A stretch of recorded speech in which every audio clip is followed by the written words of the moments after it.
Bonjour à toutes, bonjour à tous et bienvenue dans cette émission de rentrée que l'on consacre à la gestion d'actifs.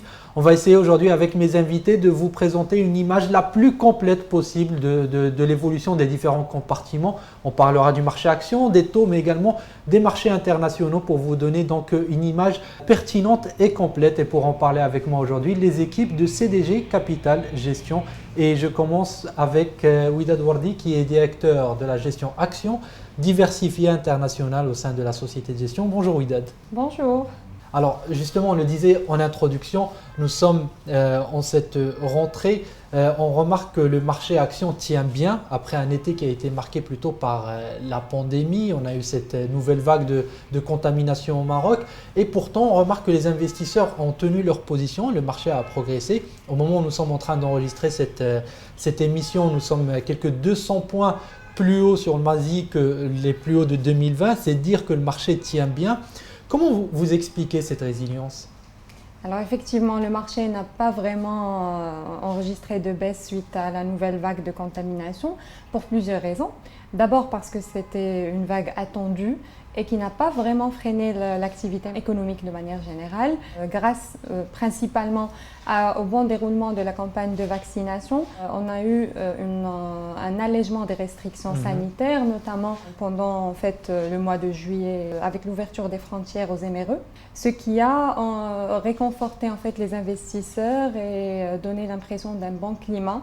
Et d'ailleurs, on le constate dans l'activité BTP, il y a plusieurs chantiers qui ont démarré. Les ventes de ciment évoluent de manière très importante. Oui. Donc ça a plutôt rassuré les investisseurs.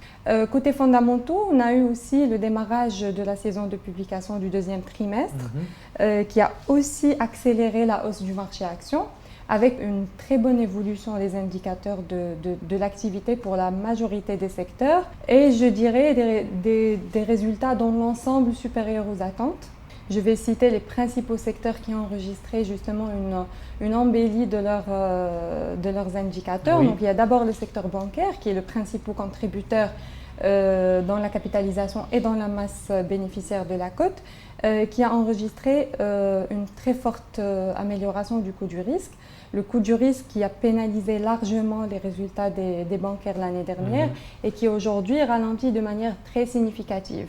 Donc, ce qui laisse le marché espérer un retour vers les niveaux normatifs de résultats, en tout cas à un niveau proche des résultats de l'avant-crise. Il y a aussi le secteur BTP qui a enregistré une amélioration de ses...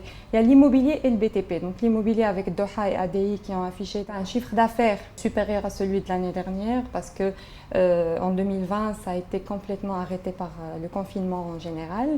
Et il y a le secteur BTP qui affiche une embellie de ces indicateurs également, avec des ventes de ciment qui progressent de 19% à fin août et aussi un rendement très élevé, ce qui généralement impacte le marché boursier, plutôt tire le marché boursier à la hausse. Ce sont les éléments fondamentaux. Donc il y a des éléments marché aussi. La hausse a été tirée également par les flux. Oui. Donc il y a eu beaucoup de souscriptions. D'ailleurs, le marché, je pense, a collecté environ 700 millions de dirhams sur les fonds actions et 1,8 milliard sur les fonds diversifiés. Oui, c'est beaucoup pour cette période de l'année ? Oui, au vu de la liquidité, moi je dirais que c'est assez important et ça permet justement de tirer à la hausse le marché action. Ceci sans compter les achats directs des fonds obligataires qu'on ne peut pas quantifier, mais qui sont quand même importants dans un contexte de rendement très faible du marché obligataire.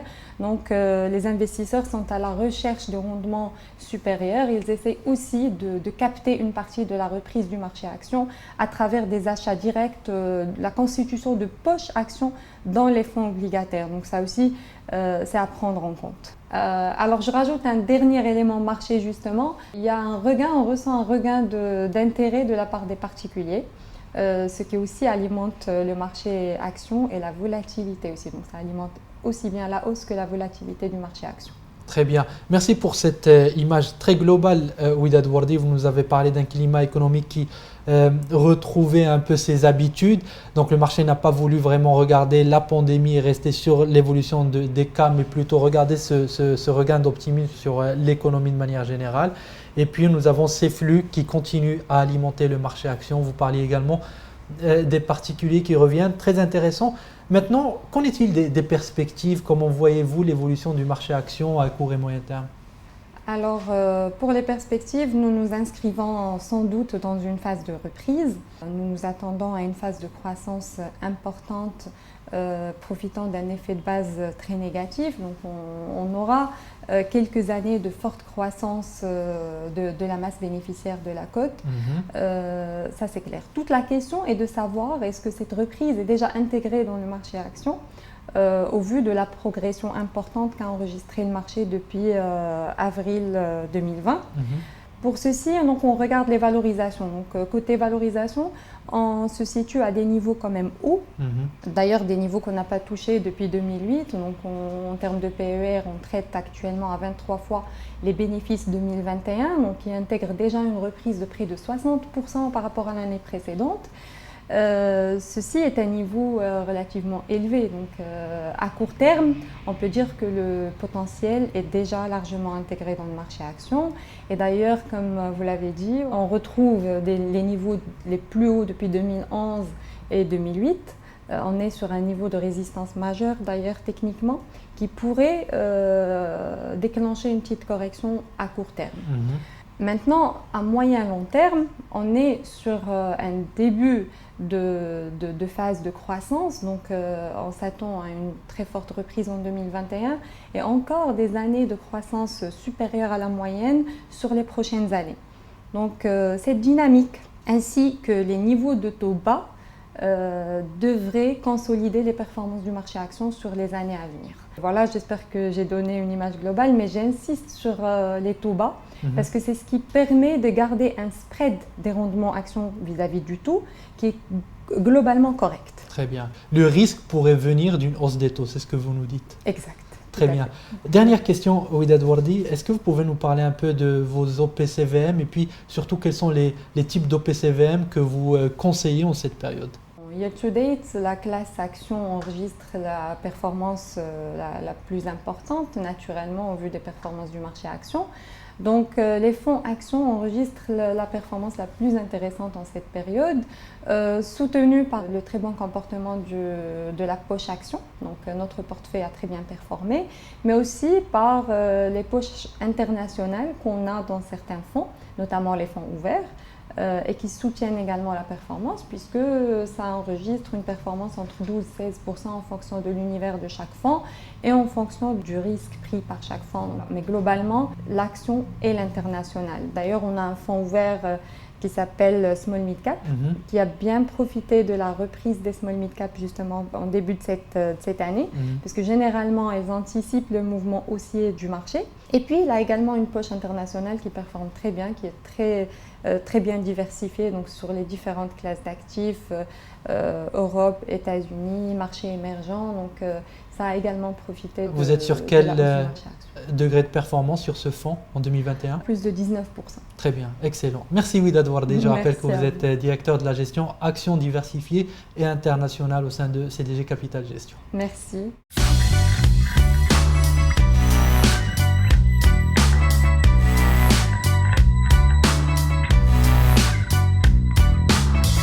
Nous sommes toujours avec les équipes de CDG Capital Gestion et avec moi désormais Selim Mansouri qui est responsable de la gestion obligataire au sein de la société de gestion. Bonjour Selim. Bonjour Adil. Alors on en parlait tout à l'heure du marché action et de sa résilience pendant cet été 2021. On a l'impression que sur le marché des taux, on remarque la même résilience avec des taux qui restent bas. Pourtant, on sort d'une année de crise qu'on n'a pas vécue depuis des dizaines d'années. Le déficit budgétaire est élevé et malgré ça, les taux sont bas et on a l'impression que tout va bien. Est-ce que vous partagez ce constat? Effectivement, la politique d'émission du Trésor n'a pas exercé de pression sur le marché des taux, malgré un recours quasi exclusif sur le marché intérieur.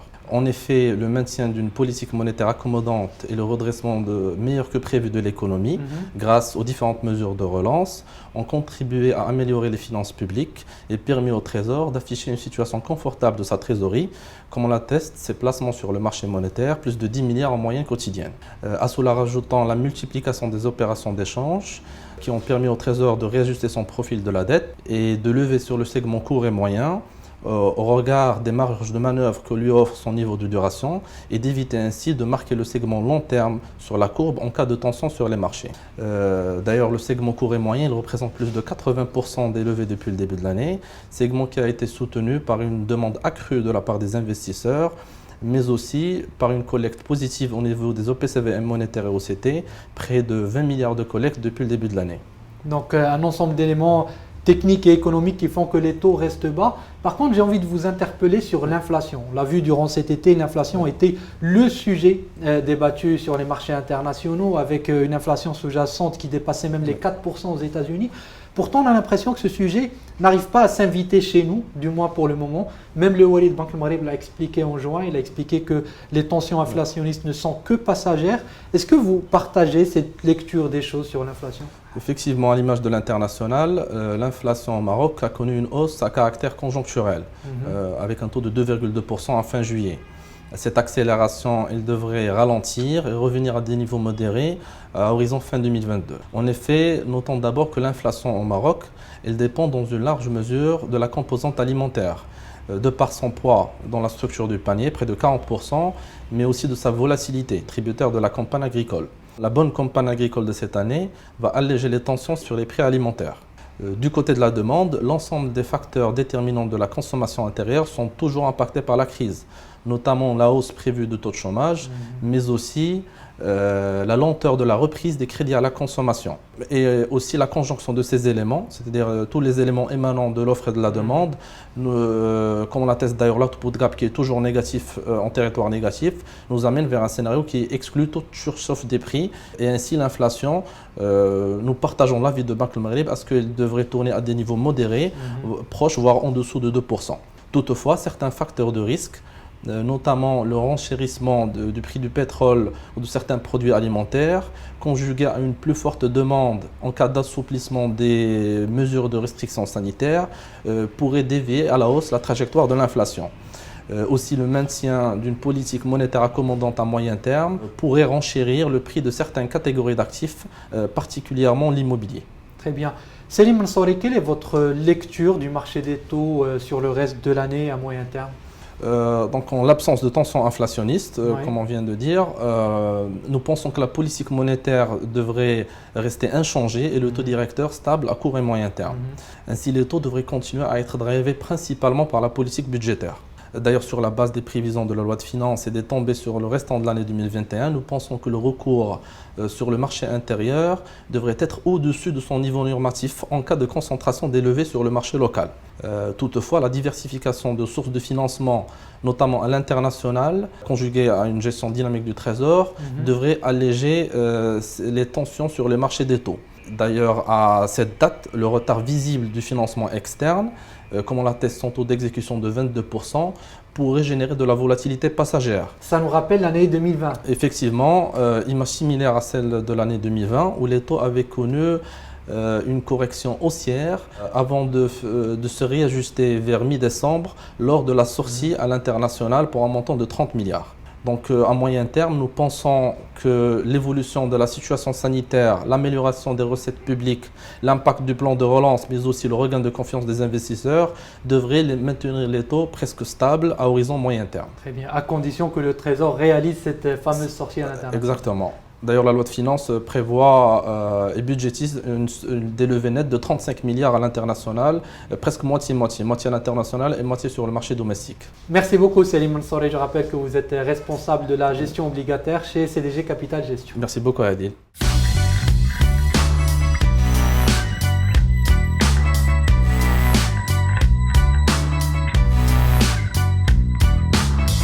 Nous vous proposons désormais de faire un tour des marchés internationaux pour voir un peu quelles sont les perspectives et quels ont été les enjeux de cet été 2021. Et pour en parler avec moi, Hamza Bqali, qui est responsable de la gestion à l'international chez CDG Capital Gestion. Bonjour Hamza. Bonjour Adil. Merci d'avoir accepté de répondre à nos questions. Merci de me recevoir. Alors, il y a beaucoup de questions, de problématiques sur les marchés internationaux en ce moment. Au moment où nous sommes en train de tourner cette vidéo, on a beaucoup d'actualités qui nous viennent de Chine notamment. Je vais vous demander de nous parler un peu du comportement des différentes classes d'actifs que vous suivez, que vous surveillez depuis cet été 2021.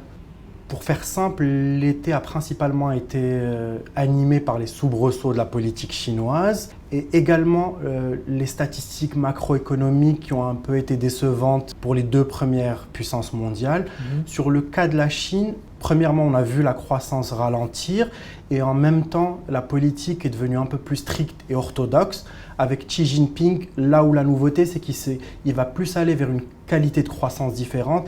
Ils essayent de rétablir les inégalités de richesse. Pour faire ça, on a vu toute la répression anti-monopole, par exemple sur les valeurs technologiques telles que Tencent, Alibaba, mais également sur l'éducation, sur le transport, sur les jeux vidéo pour les adolescents, mais également sur les casinos à Macao.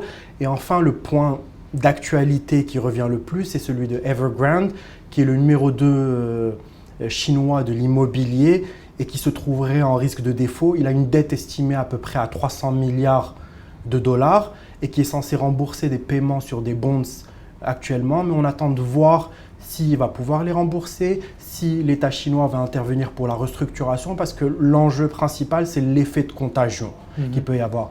Même la correction qu'il y a eu ces derniers temps, l'été, malgré tout, a été soutenu, les actions ont été soutenues par un certain nombre de très bons résultats avec une saison des résultats exceptionnels, notamment aux États-Unis et en Europe. À titre d'exemple, par exemple, 88% des valeurs du S&P ont battu leur consensus. En plus des déclarations de dividendes qui ont été plutôt intéressantes et des perspectives sur ces valeurs où les fondamentaux restent très bons et des PER qui sont revenus à des niveaux normatifs. À titre d'exemple, le PER du S&P est revenu autour de 21 à l'heure actuelle, qui semble relativement intéressant. Mais de tout cela, on arrive à ressortir un peu 3 thèmes principaux. Le premier, ça va être la résurgence du variant Delta d'un côté.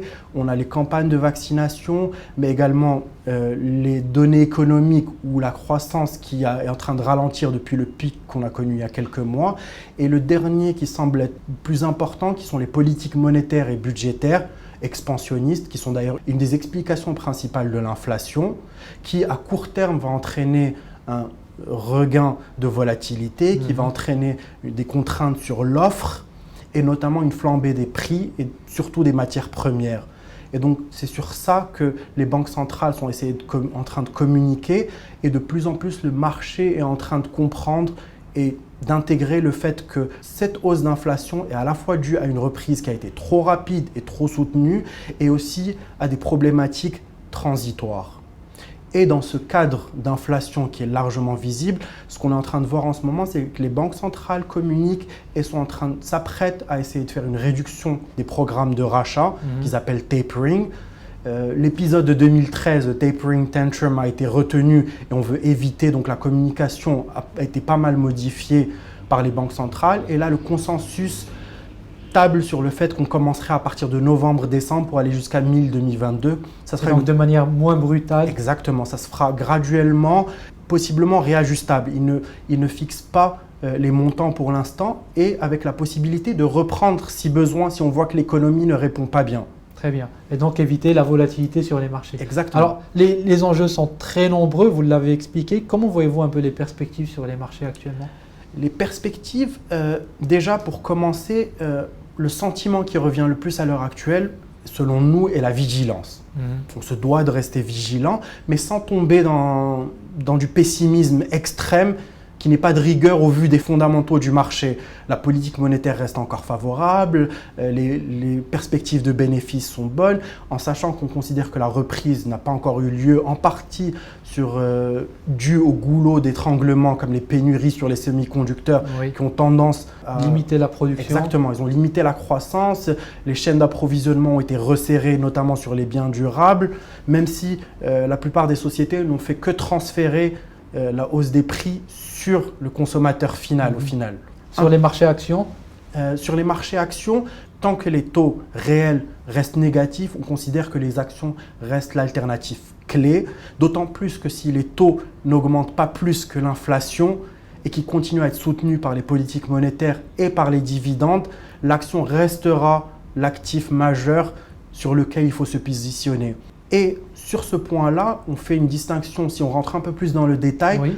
on reste profondément axé sur les values, car on considère que l'effet de rattrapage est plus intéressant sur les values. Les valeurs de croissance ont été les grandes gagnantes de 2020, Oui. mais on pense qu'elles sont déjà à des valorisations relativement élevées et donc un potentiel moins intéressant. Par contre, là où un point important par rapport au rebalancement qu'il y a eu depuis le début de l'année, c'est qu'on pense que par contre, on considère que les values vont entraîner un effet de sélection beaucoup plus que juste de la cyclicité et un rebalancement net sur les Donc, prochains mois. regarder de la value de manière sélective Exactement. et faire attention aux valorisations des valeurs croissantes. Qu'en est-il des matières premières? Au niveau des matières premières, on fait la distinction entre les différents compartiments. Déjà, la reprise économique et la demande ont été les principaux moteurs des matières premières. D'un côté, on a le pétrole qui est d'ailleurs le plus grand gagnant de l'année avec des performances à plus de 45%. Il a été principalement drivé par la demande et par aussi la gestion des réserves des pays. De l'autre côté, on a l'or qui a été pénalisé par la communication des banques centrales et principalement la Fed. Donc on pense qu'il y aura encore pas mal de volatilité sur le court terme, en plus du fait que la notion de valeur refuge qu'a l'or a été un peu mise de côté pour des gens qui sont allés vers d'autres actifs. On pense aux crypto-monnaies. Exactement, les crypto-monnaies et particulièrement les investisseurs particuliers qui ont plus été intéressés par cette classe d'actifs. Ensuite, on a les métaux précieux, en général, qui vont avoir la même volatilité que l'or. Et enfin, les métaux de base, comme le cuivre, le cobalt ou le palladium, qui eux ont plus été influencés par la demande, la reprise de certains secteurs et qui là, à court terme, vont souffrir des pénuries d'approvisionnement et notamment des pénuries de semi-conducteurs, mais sur une période qu'on pense sur quelques mois avec une reprise derrière. Plus le cas particulier du cuivre et de certains métaux qui vont être utilisés dans la décarbonisation et dans la transition énergétique. On pense que ceux-là ont un potentiel très grand sur le long terme. Très bien. Merci Hamza Abqali pour Merci. ce tour d'horizon. Je rappelle que vous êtes responsable de la gestion à l'international chez CDG Capital Gestion. Merci. Merci Adil.